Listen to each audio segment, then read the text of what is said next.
Is faith something that should always stay the same? Or is it something that evolves by necessity? How do we grow up with God? How do we know when our faith is changing in a way that allows for growth? When, if ever, are we in danger of losing that faith altogether? I'm Amy Julia Becker, and this is Love is Stronger Than Fear. I am back after a little break, and I'm here today to talk with Sarah Bessey. Sarah is someone I have long admired from afar. She's a best-selling author many times over.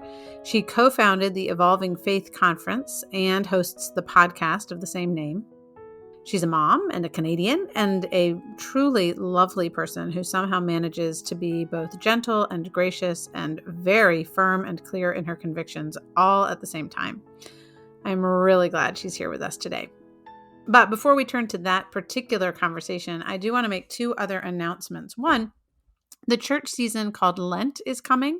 Lent begins next week. If you're listening to this podcast near the time when it drops, Lent begins on February 14th, and I have a daily guide through the season of Lent. It's called On the Way, Walking with Jesus Through the Season of Lent. You can find a link in the show notes if you'd like to purchase a copy of that. And two, second announcement, for the past few months, we have been taking a look at what I do and who I do it for. And we've asked a ton of questions about the ways I can make an offering into what is an already overcrowded space. The space of podcasts is overcrowded. There are too many books. There's too much happening on social media. And yet I want to make a contribution there. And so I've been asking the question of how I can do that in a distinctive way that is in keeping with my calling. This has been a really fun and fruitful process, and I will be back here next week to tell you more about where we've landed and what that will mean for this podcast and for my other platforms. But for now, here is my conversation with Sarah Bessey. I am here today with Sarah Bessey, author, podcaster, co-creator of the Evolving Faith Conference, and so much more. And Sarah, I just want to start by saying thank you for being here.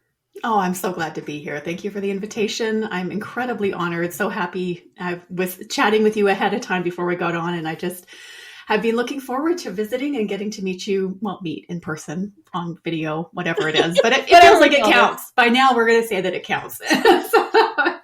Absolutely. No, I have felt the same way. And as I was saying to you before, sometimes I invite people to be guests on this podcast before I've even read a book, because I know that I just want to have the conversation. So I have now read your new book, which we're going to get to talk about, sitting next to me, Field Notes for the Wilderness. But before we get there, I was thinking about people who might not be familiar with you and with your work. I think I first heard about you after your book, Jesus Feminist, came out, which was 10 years ago. Yeah. So I've kind of been following, from a distance for a while, but I'm sure there are people who have not been in that position who are listening to this podcast. So for people who are in that place, I'm just wondering if you could give us kind of a big picture introduction to Sarah Bessey, but especially as it relates to religion and spirituality and this, kind of concept of evolving faith. Sure. Well, let me think. Where would be a good place to start? I'm a writer. So the book that you just read is, I think, my fifth, the fifth that's seen the light of day. There have been a few that will, my sister is under contract to burn Cassandra Austen-like at some point upon my demise. And so we won't talk about those ones. But yeah, so this will be my fifth book. I wrote Jesus Feminist about, 10 years ago now. And in addition to that, there's been a couple other books, including A Rhythm of Prayer, which came out a couple years ago. And I think a lot of folks might even have some connection because of my work with Evolving Faith, which is a conference and a community and a podcast that I started with my friend Rachel Held Evans and our friend Jim a number of years ago, and then continue to lead and be part of a team, over there. I think that those are probably the main places I write a newsletter. I'm from Canada, born and raised in Western Canada. I live in Calgary, Alberta. Actually, this is where I grew up. And then I left for 25 years and then came back. So I've got that kind of weird experience of like feeling almost haunted by like your teenage self when you come around corners or you Yes. move through the city. I'm a mom. I've got 4 kids. My oldest is graduating high school this year. My youngest is just in grade 3. So we're straddling a lot of different stages, of parenting. My husband and I have been married for, it's coming up on 23 years now. And I think that probably should cover most of it, I think. Yeah, we have some parallels in our stories and lives. I have written 4 books, depending on how you count it. There was a self-published one, so we might call it 5. And also, my husband and I have just returned to the place where we met, which is where we went to boarding school. So for high school. Wow. Yes. And so in terms of like running into your high school self at every turn, it's very strange to be also doing that. So I can relate to that for sure. We only have 3 kids, but our oldest is also finishing up high school. So we have lots of things in common, but I'd love to go. I think about Krista Tippett, the host of On Being. Her initial question for people is always like talking about the spiritual or religious aspects of your childhood. Mm-hmm. And I was wondering, especially in terms of that, thinking about returning to the place of your childhood, knowing also even just the language of evolving faith, that religion and spirituality has not been consistent, or consistent might be the wrong word, has not been the same throughout your life journey. And that's a lot of what this book is about. So could you just talk a little bit about those early years of faith or faith formation, maybe? Like what was religious life like in your childhood home? I've always loved that question. I know. I feel like that's the kind of thing that I could sit with somebody quietly in a corner and talk about at a party, which maybe tips the cards that I'm an introvert. Please, let's go sit in a corner and bypass small talk and get right to your religious background. You and me both, I know. Right. So my parents are first generation believers and came to faith when I was a child. So we came to faith here in Canada, especially in the areas where I grew up. Here in the prairies, it wasn't even that our parents' generation was the last kind of Judeo-Christian in church kind of thing. It was like my grandparents' parents, right? Who would have had that kind of story. And so when we came to faith, it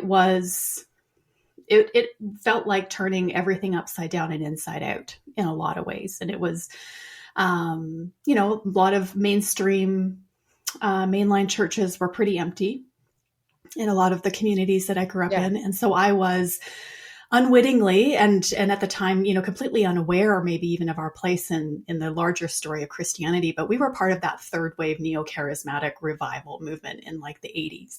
Okay. And so small, happy, clappy, charismatic churches that met in like the leisure center. And you'd play floor hockey after church, kind of stuff. Tongue talking, like bootleg copies of American preachers on cassette tapes, being passed surreptitiously back, hand to hand. And so, I mean, in a lot of ways, there were a lot of gifts to that. It was, a whole community of people who were on a very first name basis with resurrection. A lot of misfits, a lot of us had no idea about where we maybe stood in the larger story of Christianity that was unfolding in the world. But there can be some shadow sides to that too, I think. The areas where we kind of found ourselves were very heavily word of faith influenced, prosperity gospel influenced. And so, there can be some things that are great about that understanding. And then there can be some things that are profoundly, they will give you baggage you were unpacking on the internet 30 years later. And so that is where we have landed. But right. So, I mean, it's been a really beautiful thing. I think one of the things that I've really appreciated looking back now, in particularly maybe as a parent, is how in so many ways it was almost like coming to faith alongside of my parents. Yeah. How old were you when you keep saying we, which I kind of love. We came to faith, We did. Yeah, no, it did. It felt very much like a collective thing. I was in elementary school. Okay. And so I remember, kind of life before and after. But it was a really beautiful experience. Like I have really clear memories of like my mom coming to Sunday school with me. right? And them wanting her to teach it because she was a parent, and her being like, yeah, I don't know what any of this is, but I will be happy to hand out scissors and glue and hug every kid who comes in. And I remember her sitting in like little kindergarten chairs with me, and her and I hearing stories about Jesus and looking at each other, and her being like, isn't he amazing? And me being like, yes, Jesus is so beautiful. Wow. And so, this way of like, has meant that in a lot of ways, even the journey since then has been together. And so then even, all these years later, watching my parents go through their own faith shift and their own evolving faith, their own, clarifications. I think it has made them more open to even some of the things and shifts and changes that I've had, because as opposed to seeing it as, a rebellion against them and what they taught or whatever else, they see it more as we're growing up together still. Right. And we're still growing in understanding, growing in our love of God and our love of people together. And so, they've done a really great job about keeping pace with us, and even staying curious, about things maybe where we disagree in places here and there. So I think that's part of the reason for some of that language. I think some of the gifts that I really love about that early way of understanding was deeply rooted in like the goodness of God. Yeah. And that's something that I've held on to, even if maybe my way of understanding that has shifted and changed. There was no part of me that was like, God's out to get you, or God's always angry with you, or these things are to punish you, or whatever else. Like that wasn't at all how I was introduced to God. And I don't know at the time if I understood how much of a gift that was. Right. Yeah, I agree. I think that one of the themes of the book is just a returning to love, and not returning in the sense of having strayed away from it, just in the sense of like, we're going to keep going back here again and again and again. And also to Jesus, like to this person who actually lived in a way that I can, when I am starting to feel like, oh my gosh, what do I believe? What are the messages that I want to adhere to and follow, and where is all this confusion? It's like, okay, there's some kind of touch points or anchors. And at least my reading of your book was love and Jesus being at least two of those. You're not wrong. Yeah, there you go. So really early on in the book, you write, everything I knew about God had become a giant question mark. And this is from a scene of you and your husband in the desert at a gas station. So that might, signal for you what age you are. I can tell it's kind of early on, but I'm not sure exactly when. And I wondered if you could share with us, what were some of those questions that had pushed you outside of the boundaries of that faith of your childhood and early adulthood?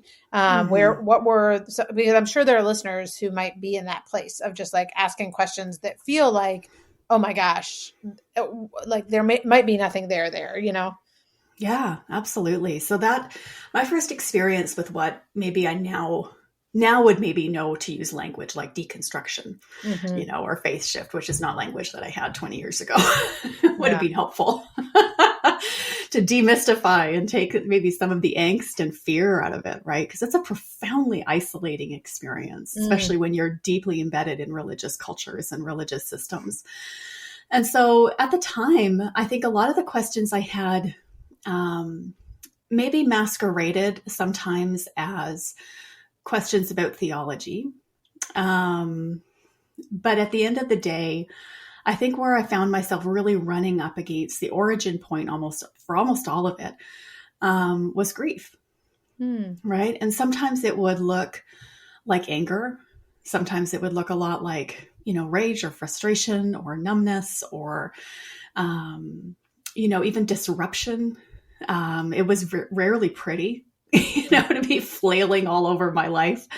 But there was this larger thing going on and again, I think almost everybody comes to that place or that threshold maybe from a different perspective. But because I had grown up in a prosperity gospel, word of faith kind of, way of understanding. Will you pause for a minute in case there are people who don't know what prosperity gospel word of faith means? Like just give us that context. Like it is a profoundly American phenomenon within the American evangelical kind of religious landscape. And we were part of it even in Canada. right? And so in some ways there was some protection maybe from the border here and there in terms of like the intensity of some aspects of it that I've noticed, since then. But it basically is this idea, from a prosperity gospel perspective, that God wants to bless you. And because God wants to bless you, that means health and wealth. It's prosperity in body and finances and soul. And Word of Faith oftentimes will clasp hands with prosperity gospel and say, the words of Scripture are promises from God, quite literal oftentimes. And so, you can pray with authority. There's this narrative of certainty and victory to it, right? And so coming of age in an environment like that meant that you expected your prayers to be answered. And you expected to have a life that was somehow not as human as everybody else's. And so this idea then began to really unravel for me at that time. I had a lot of questions about church, a lot of questions about how we do church, a lot of questions about the Bible and how we read the Bible, a lot of questions about the stories that I had been told and the ways that I'd always kind of understood how God moved through the world, or those kinds of things. So all those things were all present there. I had a lot of questions about women and women's place in the church and women's roles in the church. A lot of questions about how, we looked at things like justice and peacemaking and, having some sort of presence and awareness of the world. And so, all those questions were all there, but I remember the thing that I think really unraveled me was in my early 20s, in the early years of our marriage, we experienced just miscarriages, one after another after another. And the realization that I did everything right. I ticked every single box that I was told to tick, and still every prayer went unanswered and every loss accumulated. And there was no sense of well, now what? Right? What does it look like to no longer pray in this overcomer victory demanding kind of way any longer? But then what is the point of prayer? What is the role of God here? What does this even mean? What does it mean to grieve well? Is there even room for grief in here? I remember later on, years and years later, reading Barbara Brown Taylor's book, Learning to Walk in the Dark. And she talks about there being two different types of Christians. There's solar Christians and lunar Christians. Yeah. And we were staunchly in that solar Christian world. Yeah. Everything exists. Will you explain what that means? Yeah, the sun is always shining, right? Yeah, the sun is always shining. There's this narrative of certainty and victory and things, if this, then that. If you do this, then this will happen. If you, there's almost this literalism to it, but almost a demand on it, like a very Oral Roberts expect a miracle kind of dynamic. Yeah. And then this idea of embracing things like mystery and grief and lament. Of being human and the experience of being human.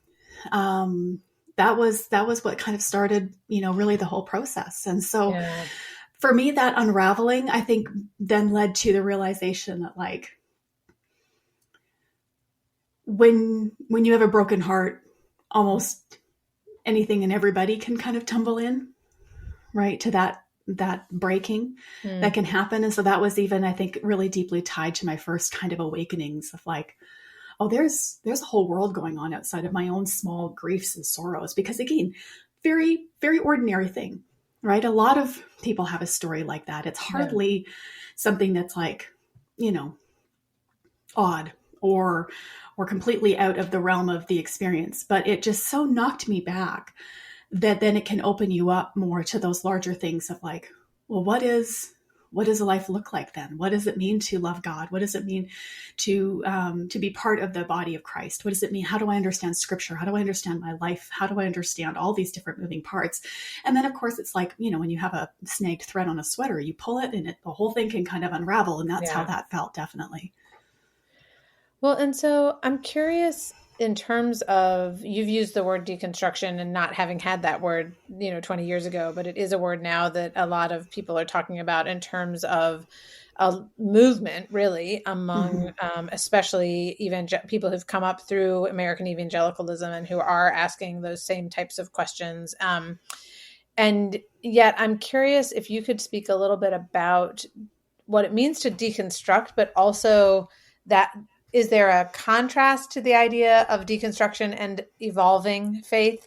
You write about this a little bit in the book, but I just wondered if you talk about that in general, but also in terms of your own sense of, was your faith deconstructed? Was it evolving? How is that all working from that point of everything is a big question mark? Yeah, I struggle sometimes with the word deconstruction. I think because it sounds so much more orderly than it feels. And so I don't ever want to be overly critical of words that have been helpful in healing for a lot of other folks that have given name to their own experiences. So if phrases like deconstruction or faith shift are helpful for people, like there's no part of me that wants to take that away.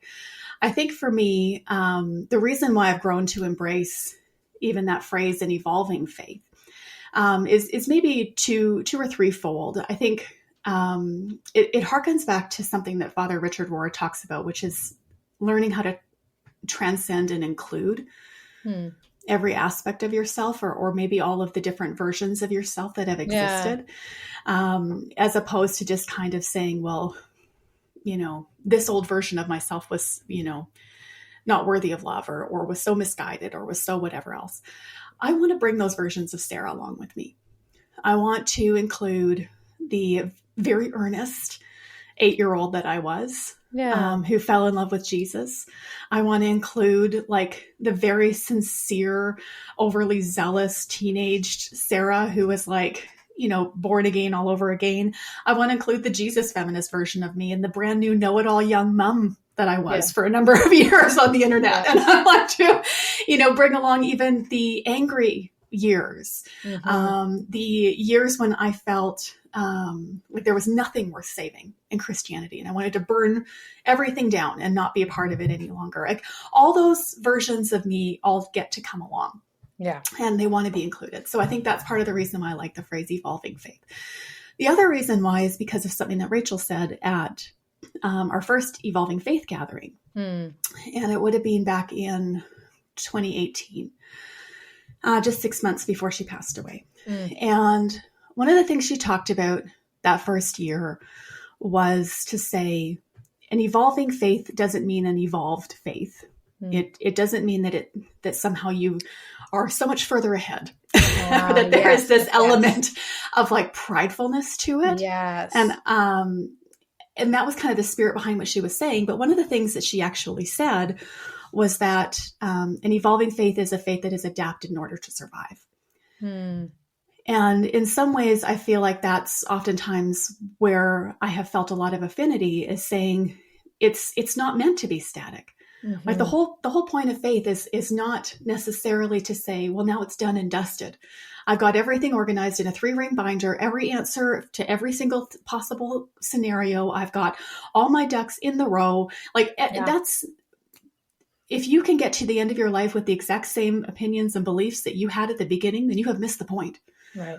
And you have missed so many invitations from the Holy Spirit to grow and to change and to increase and grow in love and in strength and in wisdom, in relation not only to yourself and God, but to your neighbor and to the world. And so I think there is something there that I find really appealing. I know a lot of folks like the phrase deconstruction, and I think it's super helpful, but I wanted something that would include what happens next and what it looks like to maybe dream again, to reimagine, to include, to name harm and sorrow and lament, while having room for like beauty and goodness and wonder and curiosity within faith. That, and I still really just have stars in my eyes about Jesus. So that tends to hang on to. Yeah. And there are a couple of things I want to pick up on what you just said. One is just, there's a chapter you have about not discarding things that you think you've outgrown, which you kind of just spoke to. But that sense of, there are some things that you're talking about, kind of Marie Kondoing your life, and how, we might think that minimalism is fantastic, and yet there actually are a lot of things that it's like really sweet to hold on to, and that you've found in that process of kind of an evolving faith, realizing that some of these things that might have seemed outdated or worn out at a certain time in your life have come back around as some things that are precious to you. And I really appreciated that because both to the point of we can be tender with the parts of ourselves that I think I'm, as a Christian, might have been embarrassed. I still feel a little embarrassed by myself as a teenager. Or like, listen, I had a bumper sticker on the back of my brown pickup that said, "Get a life, be a Christian." I mean, I don't know what to tell you. I mean, I didn't have that bumper sticker, but I was the girl like handing out leather crosses in the hallway and like with some sort of little piece of paper that was going to, in like 100 words or less, tell you everything you needed in order to be saved, like that. And I look back on that and I'm like, oh gosh, that is cringy. But I'm also like, okay, that heart, there was nothing insincere. There was nothing condemning. Like it was like, I have discovered the most beautiful, wonderful person. And I want you to know, like, and I want to hold on to that girl who really, really loves Jesus, even though I will never, ever give someone a leather cross again, I think sometimes too, like maybe you've had this experience too, maybe Julia, of like, I don't know that this is the book I could have written in my 20s. Yeah. Right. Because the book that I would have written in the immediate intensity of my first experience with faith shift. Now at this point, I have gone through about 16 different types of deconstruction, and 16 different types of faith evolution, or whatever you want to call it. There is something, I think, as you get older about learning to forgive the old versions of yourself. Yeah. Right. And learning to love those old versions of yourself, which maybe then gives you room to reclaim or maybe even repurpose. Because, I mean, you certainly don't approach those things the same way you did as a 15-year-old or as a 25-year-old or as a 35-year-old. Like you're going to approach things differently with a lot more story, a lot more relationship, a lot more community, a lot more, perspective and experience. And I mean, God, hopefully wisdom, if we're lucky. So, you do kind of find yourself revisiting even old memories and old versions of yourself or old stories you told yourself in order to kind of, move through those seasons with maybe some more clarity from that perspective, I guess, or more forgiveness. I think maybe that's just it. Maybe at this point in my life, in my mid 40s, I'm just a bit more hungry for grace and forgiveness and mercy than I've been when I was a bit more of a know-it-all. Right. I mean, but it's also, I wonder whether the experience of being a mom also, where it's like just watching your kids and being like, oh, I see you. I mean, and, and I remember those questions, and I don't know, I feel like they've helped me have a lot more kind of grace for myself. The other thing, what you were just saying made me think about was in my early 20s, mid 20s, I was married, had been married for a couple of years, and my mother-in-law was a single woman diagnosed with liver cancer. And so my husband and I were her primary caregivers towards the end of her life. And she was a person who had been in and out of the church for a variety of reasons, the Episcopal Church, and she was, kind of a liberal feminist would have been the way I described her at the time. And I would not have meant that necessarily in positive terms at the time, and she definitely was not coming from the type of Christianity that I was, much less the culture. I'm from New England. She's from New Orleans, all these things. And I felt really kind of threatened by her community in the sense that, she has friends who are praying kind of nonchalantly, like I don't know how serious they were, but to Buddha, or you have people who are just calling upon the spirits to be present in this place. And there were various, Episcopalians at various points of devotion or not, many of whom did not read the Bible, were not talking about Jesus, all of these things. And yet being present and witnessing this community of people who showed up with the love of Christ, whether or not that name was ever on their lips, day in and day out, I literally was like, okay, I have a choice here. Like I can either say, yeah, I know that guy. Like I know what's happening here. And I think what I found, I remember at the time feeling like I'm afraid that if I let my understanding of God expand, what happens at the same time is that God becomes shallow. Hmm. And over the course of that experience, the picture I got was like, there's not a fixed amount of water here. Like, Yeah. God is expanding in both depth, breadth, height, width. Like, that's all that's happening because my understanding of love is really growing. And I don't think I even had those words for it at the time. That's kind of now how I look back on it. But bearing witness, like being present to these at that time adults. I mean, I was 24 or something. And, these are all people in their 50s who just showed up and loved someone really Hmm. well day in and day out. And did not do that in the Christian ways with the Christian theology I thought they were supposed to have.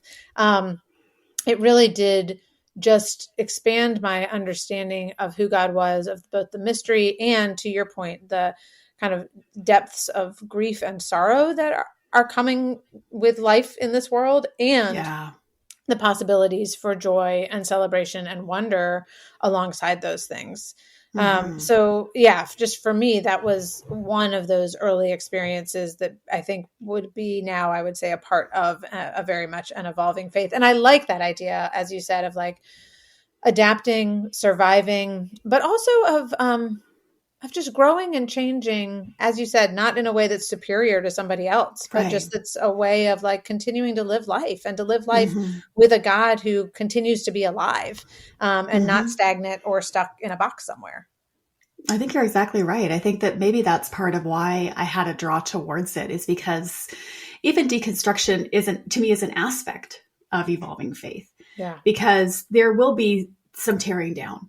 There will be some removal. There will be this need to say, oh, yeah, you know what? This was super toxic. You know what? This was something that damaged and hurt me, or this is Mhm. something that damaged and hurt people I love, or people who are in my community, or whatever. And there are things worth, pulling up by the roots and getting rid of. Absolutely. But that's not the total experience of, if I can use really churchy language, which I still love, like spiritual formation, Yeah. right? And this idea of like, that then would include beautiful experiences and would include the things that add to us, right? That would include the things like having these encounters with people who were so different than you in your 50s, and really being able to understand Romans 8, right? Of like, this is the depth and the height and the breadth of the love of God, Yeah. right? And so I think maybe that's part of why I'm drawn to it a little bit, because there was this part of me that wanted room for those experiences, Yeah. that wanted room for the ones that didn't steal from me, or um, or need to be removed. Those things were all still there, and that's part of it. But I also wanted the things that expanded me and that opened up my heart, that helped me love people more, see God differently. I think some of the best ways that I've been able to hold on to loving God has been hearing from people from a completely different social location than me, and Hmm. why they love God and how they experience God. Those are things that have just enriched and brought so much goodness, and a different view of how I view the Spirit, a different view of how I view the love of God, how I view acceptance and welcome and inclusion. I mean, all those things. I'm curious, just from hearing you talk, thinking what it makes me think about is you write a little bit about how we can move from being kind of simplistic and fundamentalist in one side of the religious spectrum and just move to the same thing, but in kind of different version of. Right. And I feel like, especially right now in American Christianity, it's really easy for people in kind of my space, which is, kind of on the moderate or progressive Christianity side of things, to be pretty condemning and certainly critical of evangelicalism. And I certainly came out of evangelicalism. I did not have most of the toxic experiences just because I was at a mainline church with an evangelical experience. And so there was actually this wonderful blend of like best of both worlds type of thing happening. And I learned and grew a lot and felt really grateful. At the same time, I would no longer call myself an evangelical for various reasons, largely to do with American politics. But I want to be really careful not to come into a posture of condemnation of evangelicals in some broad sense, while also being able to name the things that are, whether the word is toxic or just hurtful or I don't know, even just like theologically distorted or incorrect. And I wonder how you hold that space. Because one of the things I think that attracts me to your writing is a tone of gentleness and grace, but at the same time, a willingness to name things that are not okay. And so I'm just curious if you have any thoughts on how what the posture of our heart or how we use language that is going to be in that space of kind of grace and truth, or not pulling back or shrinking back from saying that's not okay, and yet also having that expansive welcome that doesn't only include the people who are kind of on the margins, but also the people who maybe are in the center or something. I don't know. What are your thoughts on that? No, I think that's a thing that a lot of folks are kind of grappling with right now and trying to take a run at. I think one of the harder things I think about growth and change is not only the discomfort that it brings to yourself, but the discomfort it can bring to your community and your primary place of belonging. And oftentimes being in total agreement is like the currency of belonging. Yes, right? Yes. And so it doesn't take a whole lot to find yourself on the other side of the fence. And so I think that some of the things that have been helpful for me in walking, and let me be very clear, I have done this wrong so many times. There's a long list of all the ways where I could have done this better over the years. But some of the things that I have found really helpful for me, I remember Jeff Chu, who ran Evolving Faith with me for a number of years, and is a dear friend. Jeff once really, really challenged our Evolving Faith community by saying, your deconstruction can't just be for you. And that, I think, was a hard message for some folks to hear and receive. But at the same time, it has been really clarifying, I think, for a lot of us, that it has to be connected to more than just our own spirituality, our own faith, our own understanding of how we move through the world. And so that to me is like, what's the invitation then to not give up being a very conservative fundamentalist, to swap it out for being now a very progressive fundamentalist? Yes. Because that's not actually the invitation, right? The invitation isn't, here, trade this set of opinions and certainties for a nice new set of opinions and certainties. You may change your opinions and minds about all sorts of theological and political things, and you probably should. But the larger invitation that I think that we're being invited to is that one of not feeling like somehow because you're right, you get an exemption from the fruits of the Spirit. That somehow because I'm so right in what I think or believe here, I am somehow absolved from needing to follow Jesus, or needing to be someone who has love and joy and peace and patience and kindness and goodness and faithfulness and gentleness, and even, despite the internet, self-control. And so, so that invitation for me has always been a bit of a snag, in the best way, to kind of slow down a little bit on some of those things. The other thing that I found a lot of helpfulness around, it does feel to me, and this is where you'll see my Pentecostal adjacent charismatic self still coming through, is around this notion of like powers and principalities, which is like big King James language that I still really like. And so Paul talks about like there being powers and principalities, and that this is what we are warring against, that this is the actual struggle that we're engaged in. It's not against people. It is against these powers and principalities that are at work. And I like big language like that, I think, because these are big things that deserve big language, whether you're talking about racism, homophobia, transphobia, the capitalism and the churn of war that we are in the midst of. Like, these are powers and principalities. These deserve big words. And so that's where things like, maybe even in particular the past 10 years that we've seen in the West, like I even feel really comfortable using the phrase apocalypse for it in like the truest sense of the word, meaning that it's an unveiling. It's a revelation. And in a lot of ways, all the things that we kind of quietly agreed to, not entirely sure who all I mean by using the word we, because it doesn't mean everybody. It usually means a particular kind of white evangelicalism. But there is this sense of like, oh, now it's all out here. all the things that we thought we had hidden, all the things that were lurking in the corners, that were always part of the story, but maybe we just never really acknowledged, whether it was even the, rampant churn of abuse that happens within churches, whether it's the political, aspects that have just, driven the church into such a broken, place right now.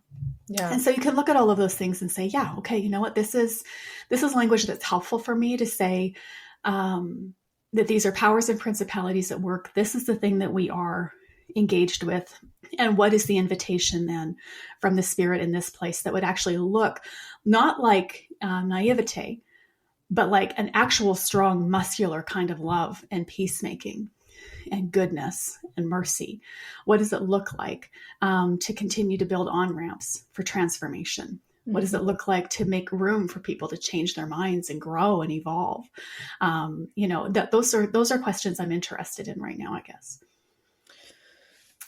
Yeah, thank you for that. That's really helpful. And I think the both of those, that it's a little kind of like the little picture in the sense of like individual looking at our own life. And you write in the book just about like the fruit of the Spirit is a good guidepost. Like we've got that. And rightness is not one of them, right? Like that's not a fruit of the Spirit. So I think that's really important. But then also that more big picture, I'm aware right now, just as you may know, our oldest daughter, Penny, has Down syndrome, and she's about to turn 18. So we're kind of coming up against the bureaucratic system of disability in America. What's amazing to me is every single individual I talk to within that bureaucracy could not be more kind and generous and want to be helpful. And yet the laws are written in such a way that makes it almost impossible for any of us to do what we think is right. Like, and so anyway, it's just been this new moment of like understanding the difference between an individual and a system. And yet I love asking that question of like, what does strong, like a robust love look like in the midst of this? And I'm not sure I have the answer to that, but that's helpful for me, even in just thinking about it. And then I wonder also, there's a whole chapter in the book about not only being against things, but for things. So you give the example of like, I'm not just against the prosperity gospel, I'm for generosity. I'm not just against racism, I'm for human flourishing. So I wanted to ask you just to talk a little bit about the danger that comes if we only know what we're against, but then also like what opportunities are there for us to turn in the direction of what we are for and not only, turning away from what we're against. Right. I think that's something that is almost one of the things that has made me angriest at God the last number of years, because I think a lot of us start with what we're against, and that's a good starting point. There are things that are worth being against. And so you're not going to find me being someone who's like, well, that's, whatever, not, or being hard on it. I think a lot of times that's where you start, right? You start with knowing that this isn't right. Yeah. Or there is something here that is fundamentally dehumanizing, or there's something here that is, that doesn't feel right or look right or is right in the midst of all of it. But I think the thing that we often miss then is the invitation to be able to name what we're for. And so that to me is the thing that I've become a little bit more interested in, maybe, through a lot of this work and a lot of these conversations, is that to me, oftentimes that's where our calling maybe is hiding, is kind of at that intersection of anger and joy, right? Where it's like, well, here's the thing that makes me angry. Here's the thing that makes that hackles rise on the back of my head, back of my neck. Like this is the thing that just like, this is not right. And this has got to stop. Yeah. And I'm willing to protest, and I'm willing to march, and I'm going to write the letters, and I'm going to lobby politicians, and I'm going to go show up at the elder board with a stack of footnoted, points I want to make, like whatever it is that is driving you. And that can be a holy, holy thing. Right. That the Spirit can be involved in that. Like there's no part of me that thinks that somehow that's, divorced from that. But this other aspect that I think is the part maybe we've missed is that the anger might start us there, but it won't sustain us in the work. And I think that especially in terms of just, even to your point about how it, a lot of aspects of mothering have opened us up, to a lot of this. Like there's got to be something that looks a lot more like love and joy and what you are hoping for, Yeah. to help sustain that over the long haul for all of these years, and the tediousness and the bureaucracy and the millions and millions of forms in order to get, in order to access support and services. Like this is our life. And so there's this aspect to me about the invitation of learning and leaning into what we are for. Yeah. And even the discipline, if I can use that word, sure. Around having some openness to that, and then moving in that direction. To me, that looks a lot more like resistance. It looks a lot more like healing work. It looks a lot more like a lot of the fruit of the Spirit. And then it even gives you something to hope for. Right. And so I think that that's one of the things that maybe I have grappled with over these last number of years, is when I say things like hope and love and peace and joy and like those, is that enough for the powers and principalities, for the questions of our time, for the challenges that we kind of are facing right now? And my hope is that yes, they are, but only if we can lean into and keep pushing through what we're against, or what's causing rage or causing anger, or that we're identifying as injustice, or that we're identifying as something that's sinful or wrong or broken, or that's causing damage. What is the invitation to name what I'm hoping for that? Whether it's for my kids, whether it's for my neighborhood, whether it's for my neighbors, whether it's for people halfway around the world, I'm hoping for peace. But that means then that places a demand for engagement, as opposed to just optimism and wishing.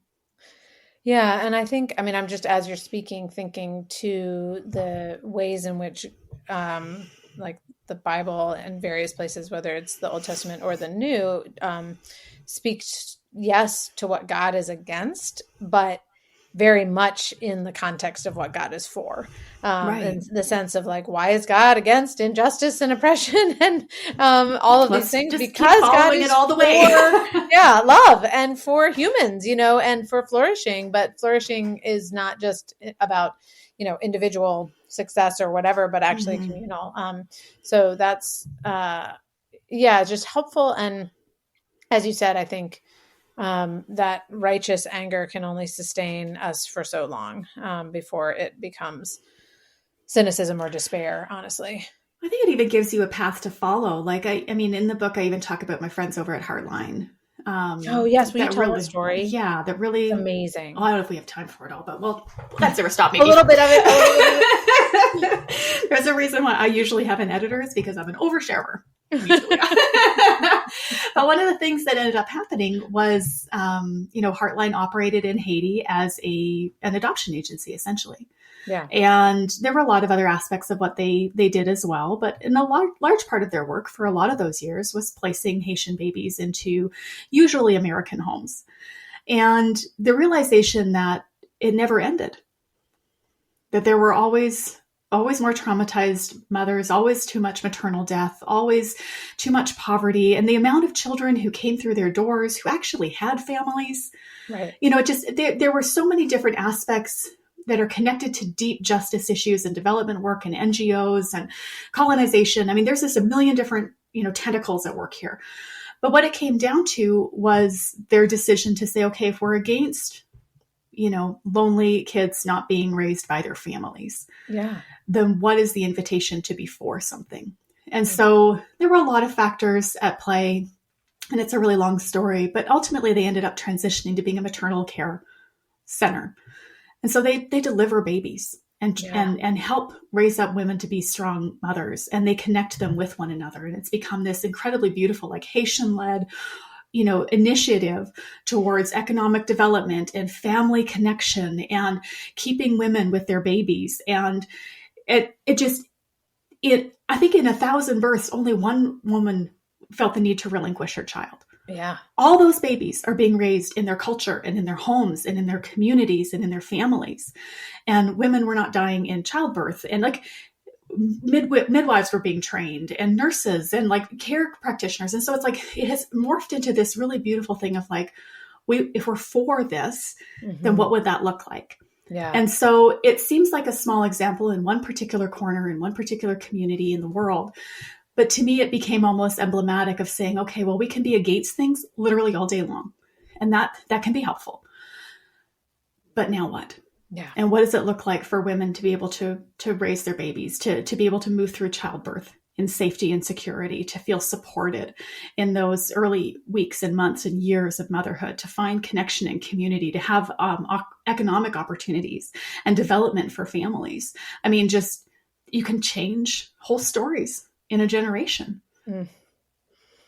Yeah, I thought that was a really profound and beautiful example, especially because, who's going to argue with an adoption agency finding homes for kids? And then for them to internally be like, hey, wait a second, we are unwittingly contributing to the problem that we are trying to solve. How can we think about this differently? And then figuring that out, like finding a way to do that.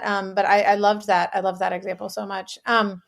Well, I know we're coming to the end of our time. And so I wanted to just ask one final question as I look at the subtitle of your book. So the title is Field Notes for the Wilderness, but then the subtitle is Practices for an Evolving Faith.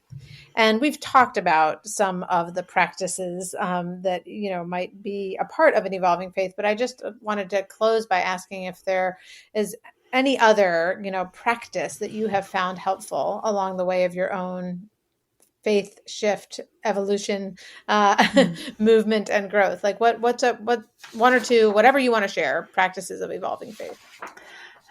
That's a good one. I think that's part of maybe where even the origin point of the book was saying, here are the things that have served me really well in the wilderness. Here are the things that I have found to be actually practically helpful, whether that's practices or postures, ways of approaching the world.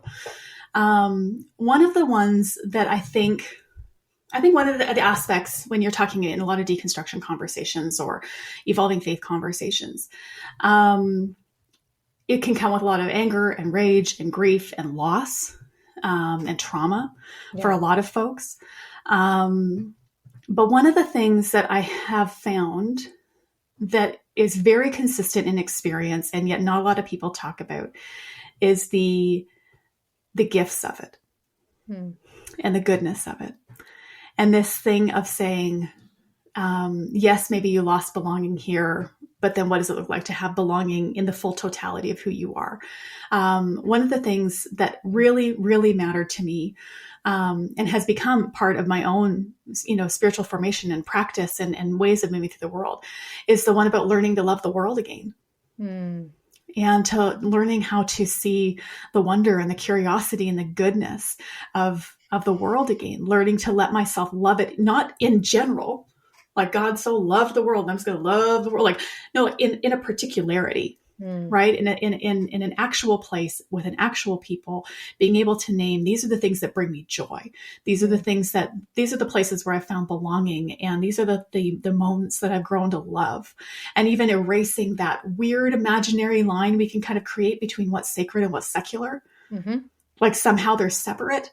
And instead being like, no, like everything is alive with the goodness and love of God. And everything can be this almost this altar, right? Where you encounter God. And so being able to almost like rebaptize your ordinary life as a place where you meet with God and you minister and you move. I mean, God, it has just given back so much laughter and joy and curiosity and even a sense of wonder. When I used to think that I needed to have every single thing answered, there's something really beautiful about saying like, I don't know. And having that level of, I think even delight and stubbornness around hope. That to me is something that is one of the gifts on the other side of deconstruction, one of the gifts of engaging in an evolving form of faith is saying, yes, all these things are here too. And also there's so much to love and there's so much goodness and so much joy and so much connection and belonging and beauty.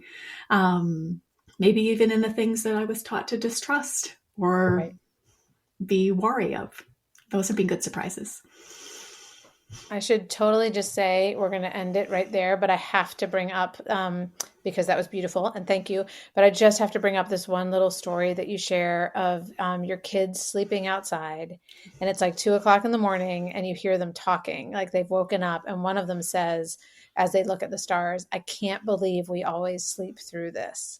And I mean, that to me was such this like perfect and beautiful anecdote for exactly what you just said, that there are these wondrous things happening and we might be asleep and like not even know they're happening. And I loved that they woke each other up and were like, "Wait a second, this has always been happening and we've been asleep." Like, and I don't know. I feel like what you just said is in keeping with becoming people who notice the wonder, who wake up and who see it and who say, "Oh my gosh," and I have to tell somebody else.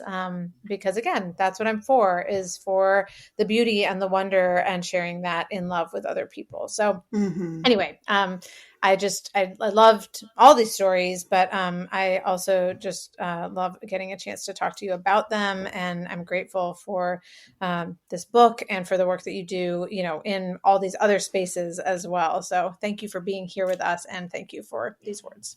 Oh, thank you so much, Amy Julia. I've enjoyed this so much. Thank you. Thanks, as always, for listening to this episode of Love is Stronger Than Fear. I am sure that this conversation convinced you that you want to check out Sarah's books, including her latest one, Field Notes for the Wilderness, which comes out just 2 weeks from whenever this episode drops. I will also remind you about my own Lenten devotional, On the Way. And I should also mention, I do have a small group discussion series for the season of Lent as well, which you can check out in the show notes. Finally, please do stay tuned for an update on what's happening with this podcast and the other spaces where I show up. Feel free to email me. My email is amyjuliabeckerwriter@gmail.com. And thank you. Thank you to Jake Hansen for editing the podcast, to Amber Beery, my social media coordinator, for doing everything else to make sure that this happens. And thank you for being here. Finally, as you go into your day today, I hope you will carry with you the peace that comes from believing that love is stronger than fear.